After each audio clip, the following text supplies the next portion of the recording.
Well, hello there, everybody. We are live finally on this Friday the 13th here in November. It's UFC Vegas 14 Eve. Apologies for the late start, but we have made it ahead of tomorrow night's UFC Vegas 14 event at the UFC Apex in Las Vegas, Nevada. Hope you're all having a wonderful day as we're here to talk this event with all of you. I am Mike Heck, being joined by the most recent Between the Links winner, Jose Youngs, the Prince of Positivity, Alex K. Lee, and producer extraordinaire, E. Casey Leydon. And we'll be live for, 25, 30 minutes or so before I have to go pick my son up at school. But we want to hear from all of you. So if you have any questions, comments about the event, mostly tomorrow night's card. I know you guys like to talk about all sorts of different things, but let's focus on tomorrow night's card. Leave them in the chat. We'll get to them in the moment. But Jose, let us begin with the main event, because on Sunday, we found out that Islam Makhachev was out of the fight with Rafael dos Anjos, and we were all wondering who is going to step in and replace him. RDA calls out Michael Chandler. We knew that wasn't going to happen, and everyone just kept throwing out these names and ideas from 55 to 70, but one name was not suggested. At least I didn't see or hear it anywhere. It was the man who stepped in on 5 days' notice, and that man is the Irish Dragon, Paul Felder. We reacted to it on Between the Links as it went down. So before we get into the fight itself, Jose, from a fan's perspective, and this is no disrespect towards Islam Makhachev, do we get the better end of the stick with the replacement here? I don't know. It's in terms of fans, probably. I bet it'll be a lot more action-packed and striking battle, but which is fine. But as like a journalist and like a hardcore fan, I was just really interested in seeing Islam Makhachev fight. We haven't seen him in more than a year. We've been hearing about how great he is and how he's the heir apparent to Khabib Nurmagomedov. I mean, everyone from Khabib's team says it. Daniel Cormier says it. There were calls for him to fight Michael Chandler when RDA pulled out of their original fight at UFC 254. He was supposed to fight Hernandez, I think, in April, and so like before this, all the COVID stuff happened. So I was very much looking forward to seeing him fight. Whether he was going to win or lose, I don't know, but I would have favored him against Rafael dos Anjos, considering Rafael dos Anjos is dropping back down to lightweight for the first time in a while. Historically, doesn't do great against wrestlers. So I was very much looking forward to seeing Islam Makhachev fight. But if I'm just a casual fan looking for something to do on a Saturday, because I'm not going out and I'm not being in big crowds and I'm not risking the lives of other people, I think Felder RDA is a better fight in terms of what will get the blood flowing. You know what the violent gods want. So sure, I see what you're saying, but I personally was very much looking forward to Makhachev and RDA. Yeah, definitely agree. I mean, from an entertainment standpoint is kind of where I'm going with. Casey, what do you think? Do you like this fight better, or would you rather see in the original main event? Original main event.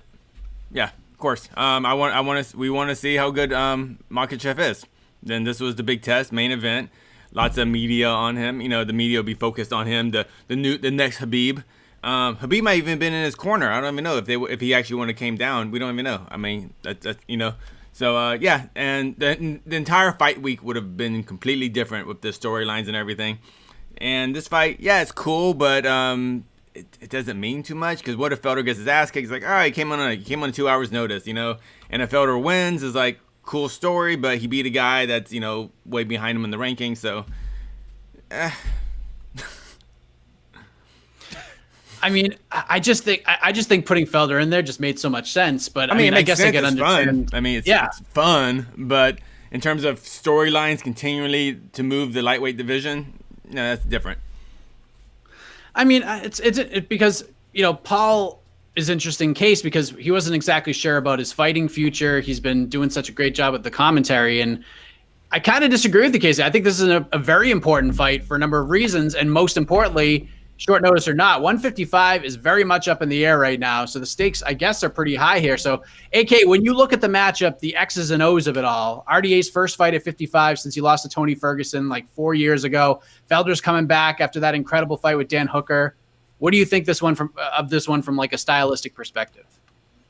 I love it. Like I think as the other two guys have said, yes, it's not as compelling from a storyline standpoint. But I think competitively, it's more interesting. I mean, look, I think Makhachev would have been. I didn't see the final odds, but I imagine up until like last week when the fight was still together, Makhachev would have been like a 2-1 favorite, maybe more. I'm not sure. I didn't see the odds, but I imagine he was at least 2-1. This is probably a little bit more even. I guess RDA would probably be favored now because Felder's coming on short notice. RDA, I would consider the higher ranked fighter, even though obviously he's coming back from welterweight. I'm actually right now just trying to figure out where Dos Anjos would be ranked. I think he'd still be top 5, right? Like I would put him above Dan Hooker. Would you guys put him above Dan Hooker? I don't know. 2-fight losing streak, No? kind of tough to justify. A welterweight though, right? A welterweight, right? It took 4 years. I'm just saying, in a matchup. I'm just saying argument. I'm just saying. Let me ask you this. In a matchup between Hooker and Dos Anjos, who would you favor? Probably Hooker right now. Right now. I would favor Dos Anjos. It would be a good fight. Like, I don't think Hooker runs over him, but like we saw, it depends on which RDA shows up. Like, I'm not saying Hooker wins because he's tall, because you saw what RDA did to Neil Magny when Neil Magny was tearing through the welterweight division. But then we see what like Leon Edwards did to RDA, like just kind of pieced him up for 5 rounds with that inside elbow. And Hooker's great with his elbows and knees, especially in close range. So probably Hooker, but I'm not saying he'd tear through him. Yeah. I may be living in 2016. I won't lie. It was a good year. I think that was a good year in my life, and I'd like to go back there. But no, I actually like it's skill wise. It's just I just haven't seen that much of a drop off from Dos Anjos. Even in the I mean, Chiesa was just so much bigger, a great grappler. Edwards, like you said, kind of pieced him up. So that was probably the most convincing as far as someone beating RDA from a technical standpoint. But otherwise, I mean, man, against like Usman, Covington, they're just so much bigger, so able to push the pace on him that he frankly just can't match at this age. So that's maybe his Felder's best bet. He doesn't have the grappling of some of those guys, obviously, but his best bet is to kind of follow that blueprint. We now know the blueprint to beat Rafael dos Anjos. It helps if you've got 5-10 solid pounds of muscle on him, which presumably Felder will not have that kind of advantage. But we do know the formula. But I see it as being a little more even, a little bit more like Dos Anjos' best performances. So I think it's going to be a really, really competitive fight. And I'm with you guys. Of course, I would rather have seen the Makhachev fight. But boy, what a compelling story this is with Felder coming in. And I do think that the win matters. I do think it could lead to something greater. One last run for Dos Anjos, or again Felder saying, "Hey, look, he's been saying for a while he wants to end his career on big fights. We don't know how close he is to the end, but whatever. His last 2, 3, 4 years competing, he wants big fights. He wants top 5 guys. And again, I think RDA is essentially a top 5 lightweight, though you're right, has been removed from the rankings for some time. But I think in a lot of people's minds still. Is this your new ranking system? Yeah, essentially, yeah. I like to consider where the fighter was 5 years ago, and then I like to add that into. You have to add that into the equation. I feel it's really, really essential. If Rafael dos Anjos wins this fight, make sure you listen on to the next one, because I have no idea what AK is going to pick for Rafael dos Anjos next, being a top 5 guy in 2016. But we'll see. Jose, I feel, in every fight there's pressure on both sides to win, but to me, and feel free to disagree with me, I feel like Paul Felder, especially coming in on short notice like this, he is playing with house money here. Yeah, the stakes are high, but he's stepping in 5 days' notice. He's the hero of the day of sorts, but with RDA looking to make a splash at 155 once again, starting with Saturday, do you feel like RDA has the lion's share of the pressure tomorrow night? RDA?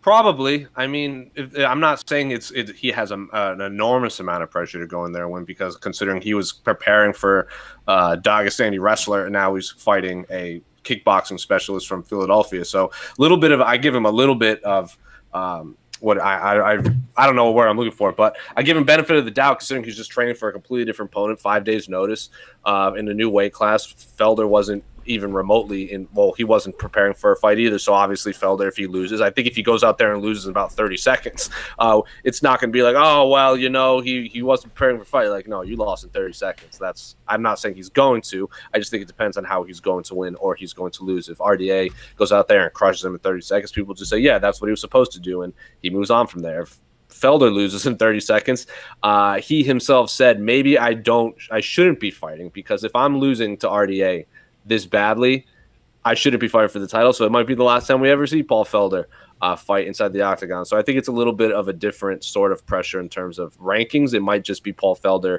fighting to see if he still belongs in mixed martial arts as a competitor. If he goes out there and has a competitive fight with a former champion in a main event on 5 days' notice, I imagine we'll see Felder again inside the octagon. But if he goes out there and lays an egg, I can't imagine we'll ever see him ever again. In competing, he'll obviously be commentating stuff. He's gone.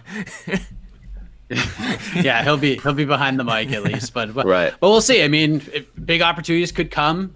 again, we're in the middle of a strange era, and opportunity could knock once again, so you never know. So for those wondering about the betting odds, average RDA is around a -180 favorite, and the comeback on Paul Felder is around a +155. I think the odds are, those are pretty good odds right now. So Casey, the $1 million question: who gets this thing done tomorrow night?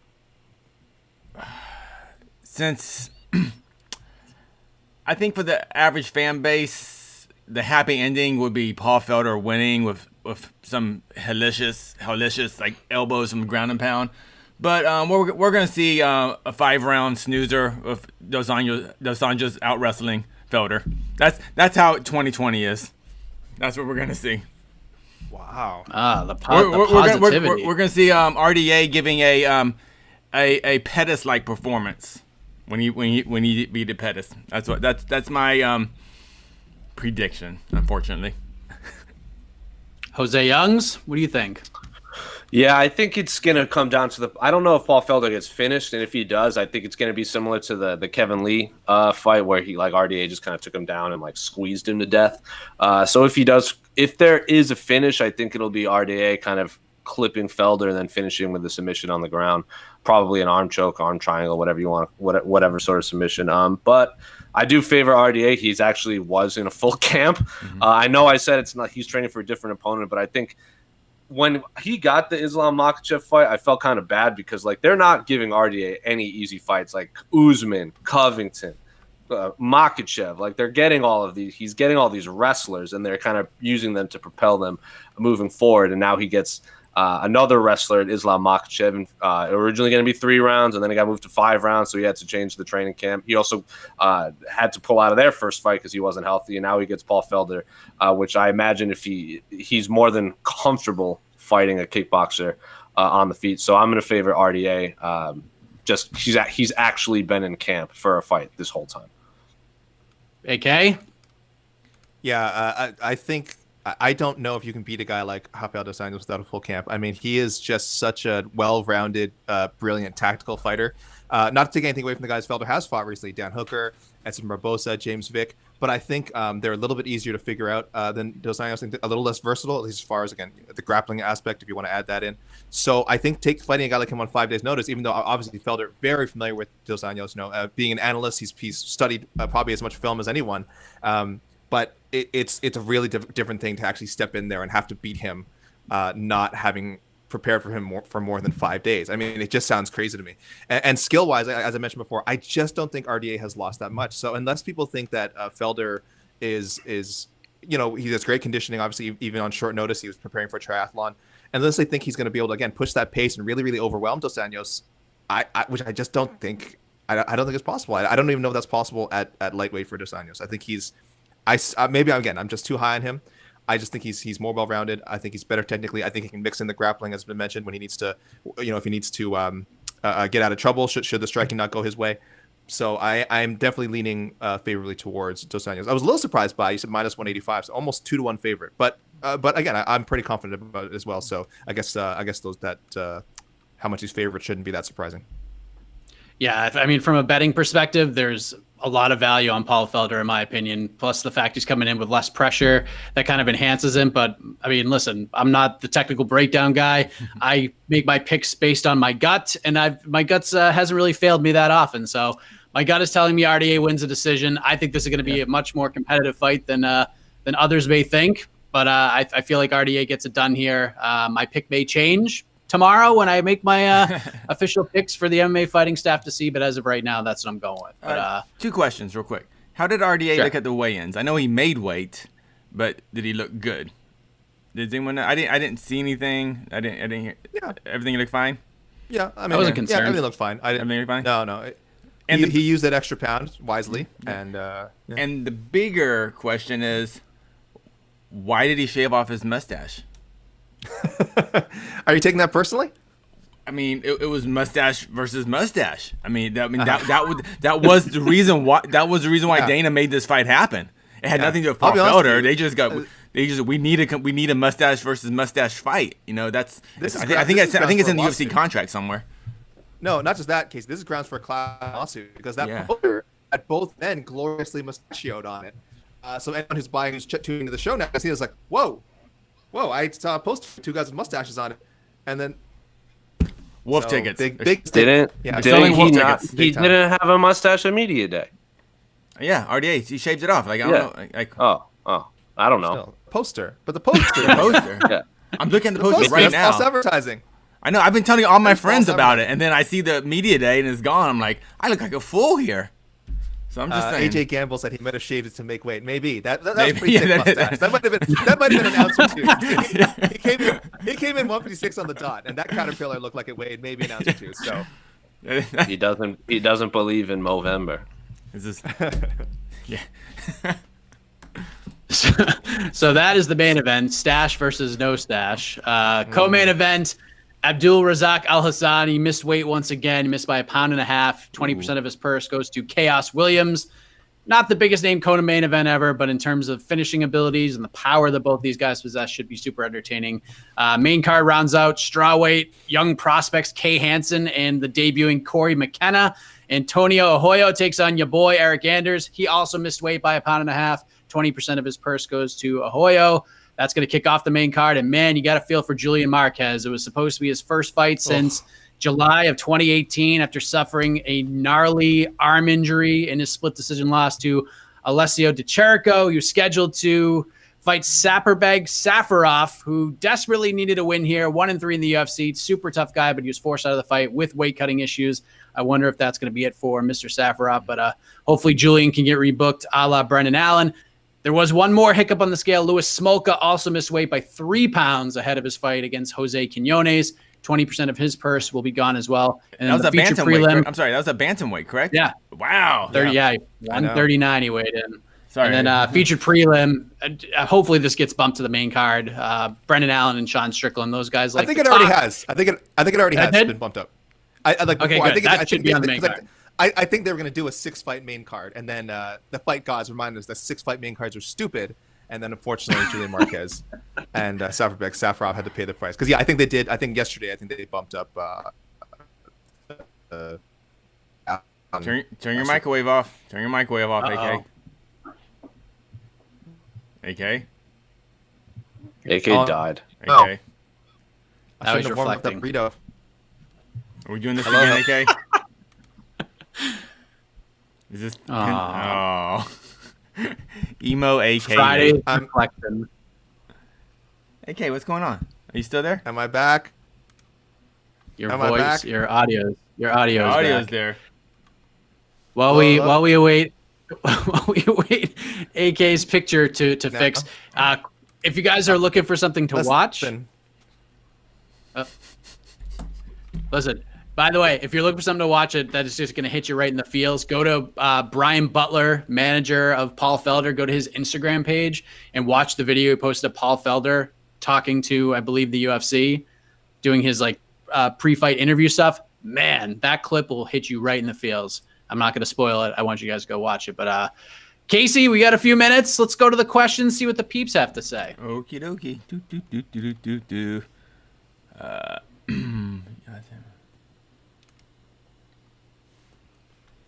Y'all saying Paul's going to get finished. No, he's never been finished ever, right? Jessica from the Crystal Let's- Crew. I didn't say that. I didn't say that. I will preface this with Jessica Crystal Crew is like like the president of the Paul Felder fan club, so I'm gonna preface it with that. I did not say he's gonna get finished. I may not have made a clear prediction. I think RDA by decision. So you guys, this Every is fine. fight is different. Every fight is different. I remember when Clay Guida had never been finished, and then he fought Brian Ortega. First There time you ever. go. I'm predicting 25 minutes snooze fest. That's all I'm predicting. Dang. I think only one of us predicted a possible finish. I think I'd say Yeah. decision as well. Yeah. Come on, Jessica. What's going on? Back off, Jessica Crystal Crew. Yeah, back off. Cursing my internet with your crystals. Turn your microwave off. She's using anti-internet crystals. All right, I know they exist. Not that I believe in that sort of thing. Thank you, David.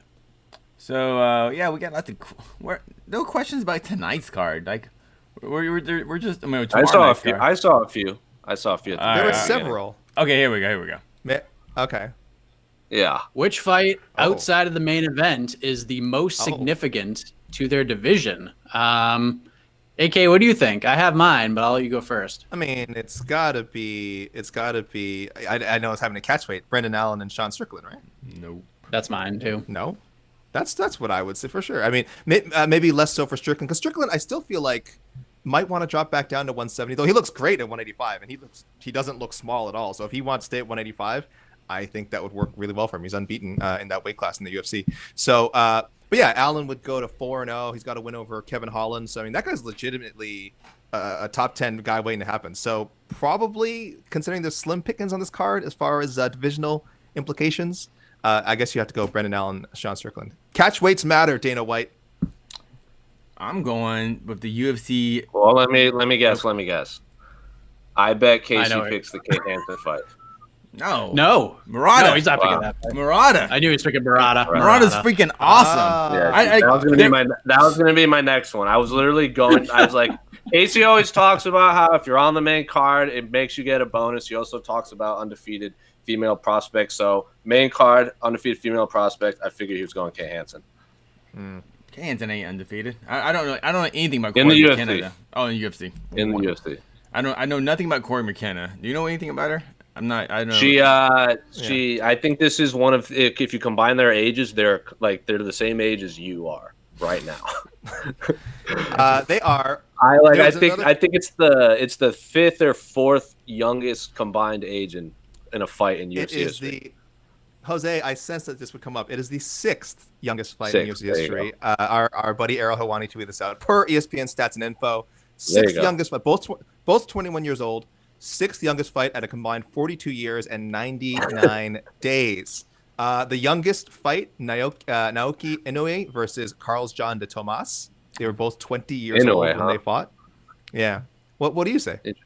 Inoue. No, I'm saying, I was like, I care. I forgot that name has you not forgot about rattled that. around Yeah, my head for a I think long he only time. fought like twice. I think he only fought like twice Yeah. in UFC. Nick Diaz, Jeremy Jackson were younger when they fought. If you guys remember that. Wow. Robbie Lawler, 20-year-old Robbie Lawler fought Aaron Riley, who was only 21. This fight, which I don't remember at all, Dustin Hazlett and Stevie Lynch. And then John Hathaway and Tom Egan were the other one. So And then at sixth place, the old geezers, Kay Hansen and Corey McKenna. It's the youngest fight in the ESPN era. How about that? There you go. Correct. There you go. Correct. I like You your don't want guess. you don't want Big John McCarthy coming down on you, all right, with some of these facts. All right, ignoring the old timers. Someone asked earlier in the comments is this the right time to match these two up? And I think yeah. Sure. Why not? Why not? So I think some people are adverse to matching up prospects. I'm like, no, you have to see where they are. You want to know. You want to get a good idea of which direction they're heading in. It sucks. Yeah, it sucks. Someone has to take a UFC loss, but it's going to happen later, rather sooner or something. So yeah, I think it's a good matchup. It's a I good want to matchup. know. And yeah. I've seen two different nicknames for Corey McKenna. I've seen Poppins and the Hobbit. So I would Yeah, like both her good. to clarify which one she would like to go by. Why can't you use both? That's nicknames. You can only have one nickname. No, Bobby Knuckles and Bobby Knuckles and the Reaper. No, his nickname is Bobby Knuckles. His nickname. He used to be No, the his- Reaper. Now he's no, Bobby his- Knuckles. No, His nickname is the his Reaper. legal name is Bobby Knuckles, and Yeah. his nickname is the Reaper. And you call him Mr. Knuckles. Yeah. No, he's the Reaper, and his child is Baby Knuckles. All right, so don't worry about that Bobby Knuckles stuff. Anyway, she also spells strawweight with a dash, like straw dash weight on her Who did? Instagram. So there's a lot of questions okay. coming from the Corey McKenna Yeah. camp. Yeah, She's really good though. She's undefeated amateur, and she is. told that story on media day of meeting Dana White like 7 years ago, and her mom embarrassing her. Kay Hansen is a 2-1 favorite, which I think is insane Yeah. because I think Hansen's really good, but at this age, I don't think anyone should be a 2-1 favorite against someone that's like at this close to them in experience and age wise. That's absurd. So again, I'm not giving gambling advice, but Kay Hansen has fought much higher level competition. she has Way sure. higher level. Yeah, competition. I think she is a 2-1 favorite. 2-1. Yes, 2 yeah, to 1? let's go 2.5 to 1. I Oh, do that's not wild. like as. I think her tattoos are well executed. I do not like her tattoos at all. Okay. Kay Hansen. Fair Do you enough. want to elaborate for those of us who are not I'm pretty sure as she familiar like, with the tattoos? We're gonna go into this. no. She has the. I'm pretty sure she has the Twin Towers tattooed on her arm. Pretty sure she wasn't alive or not when they were around. She was. She was one, maybe. Yeah. Hey, Not a fan. They are very well done. Like, they are high quality tattoos. I'm just not a fan of the subject matter. it's a conversation starter. How about that? Her tattoos are conversation starters. Yeah, it definitely is. Yeah. It's 100% a conversation starter. Casey, the voice of reason here. All right, do we got one more question? Oh, yeah, I gotta yeah, go yeah. pick my kid up. I apologize. Oh, okay. I think Kay Hansen Thank wins you, that Javon. comfortably too, by the way. Oh, okay. I promise we'll answer like a million questions on the post-fight show. I guarantee. I promise you. Huh. Or we're just kind of getting random hey-heys, All right, Here we we'll go. answer a Oh, lot. yeah, how about this? Okay. Here we go. If Marcos earns a losing record, do we see her leave the UFC? I don't think so. Daphne, Well, That's a she'll good be question. she won't be losing record. She'll be 500. She'll be 10. She'll be boy. 10-10-1. Yeah. I don't think she And leaves. to be fair, she's on the first losing streak of her career. Her She's first lost her anything last streak of two. her. Oh no, Yeah. UFC career. Yeah, because she's basically traded wins, losses, draws, like her entire she has her entire UFC run. And who she lost to? She's lost to pretty much the top 5, and then beat everyone else. Yeah. So I think she sticks around. She's an important fight. She's one of those fighters you need around. She is. Yeah. Unfortunately for her, she can change this if she continues to win. But right now, I think the UFC sees her as a kind of a low level gatekeeper, kind of a top 10 gatekeeper. That's what Random Marcos says right now. And But she has a win over Angela, like a submission win over Angela Hill. So there's no like arguing. Like, I know Angela's on that 7-fight win streak, but like it was a submission loss. And then she also has a win over Claudia. I'm not Claudia, Carla. So like impressive wins, but then she's lost to pretty much lost to Dern, Hebos, Claudia, Ansarov, Courtney Casey, Carolina. Good fighter. Just loses to the top 5 pretty much. And that's why I think the UFC booked this fight because, well, actually, was this the original booking? This wasn't the original booking. The Short original booking notice, was replacement. and you know what? You're right. This is short notice for Marcos. She would not get cut after she loses because she did take a very tough fight on short notice, and so she's good. I think it's actually a really smart fight for Marcos to take because if she does lose, she has short notice. They're not going to release me because of that. And if she wins, she snaps her losing streak, and she's back. She's back in it. She's back in the game. Gosh, There I you want to go. go on a positive note. It's terrible. My fellow Canadian, I actually feel like she is going to get released, and we'll be working on. I can't believe the UFC released me after taking a fight on short notice stories in the next few months. If she loses, by the way. Hey, then we but can yeah. get Ronda. Then we can get Ronda Marcos and Kerry Melendez in Bellator. Shoes. Yeah, maybe. But I'm saying it'll be 3 straight losses, 4 out of 5. She's not the most exciting fighter, unfortunately. But you're right. She's a company woman, which is good, which helps a lot. And she's willing to step into situations like this. But I don't know. I do think this could be it for her if she loses. It's an interesting fight. Probably the most under the radar fight on the card, if we're being honest, just because of Murata and all that. But listen, I gotta go. I apologize. We had a late start. We will make it up to you. We'll find a way to do so. I appreciate it very much. For Jose, AK Lee, Casey Leydon, I am Mike Heck. We will see you tomorrow night, ladies and gentlemen.